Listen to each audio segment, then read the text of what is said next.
Hello दोस्तों, कैसे हैं आप।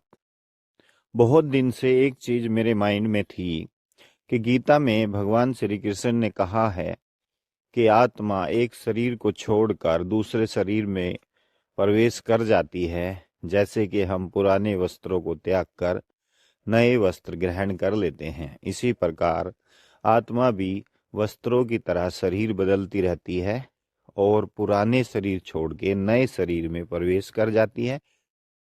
फिर जब वो नया शरीर पुराना हो जाता है तो उसे छोड़ देती है और फिर एक किसी और नए शरीर में प्रवेश करती रहती है। आत्मा की ये यात्रा तब तक चलती रहती है जब तक कि आत्मा निष्पाप न हो जाए और फाइनली आत्मा परमात्मा में विलीन न हो जाए। मैंने पूरी जिंदगी साइंस पढ़ी है और अब साइंस की एक ब्रांच है भौतिक विज्ञान फिजिक्स, जिसका मैं लेक्चरर हूँ। तो मेरे मन में हमेशा से यह बात रही है कि आत्मा श्री कृष्ण जी की ये जो बात है जो गीता में लिखी है, इसको साइंस से किसी प्रकार प्रमाणित किया जाए। तो आज मैं साइंस का एक टॉपिक जिसका नाम रेडियो धर्मिता है, रेडियो एक्टिविटी जिसको इंग्लिश में बोलते हैं, उसको स्टूडेंट्स को टीच करा रहा था।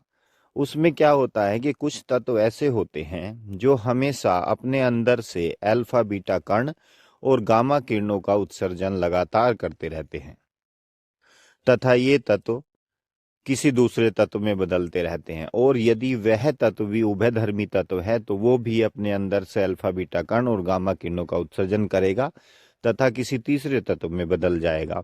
और ये प्रक्रिया तब तक चलती रहती है जब तक कि वो तत्व कोई स्थायी तत्व में नहीं बदल जाता, बिल्कुल आत्मा की तरह। अब एक साइंटिस्ट हुए हैं जिनका नाम डाल्टन है, जिन्होंने ये कहा कि दुनिया में जो भी पदार्थ हैं, इवन कुछ भी ले लीजिए, आप इंसान ले लीजिए, लकड़ी ले लीजिए, कोई लोहे का कोई पीस ले लीजिए, कुछ भी ले लीजिए, मिट्टी ले लीजिए, कुछ भी ले लीजिए, वो सब परमाणुओं से मिलके बने हैं।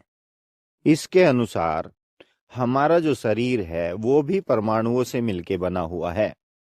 और रेडियो धर्मी जो घटना है, धर्मिता है, उसमें जो रेडियो धर्मी तत्व है उसके परमाणु जब अल्फा बीटा कणों और गामा किरणों का उत्सर्जन करते हुए दूसरे तत्व के परमाणुओं में बदल रहे हैं, तो उसी प्रकार जो है हमारा शरीर भी दूसरे किसी शरीर में जरूर बदल रहा होगा, क्योंकि जो प्रकृति है उसके नियम तो सभी के लिए समान ही होते हैं।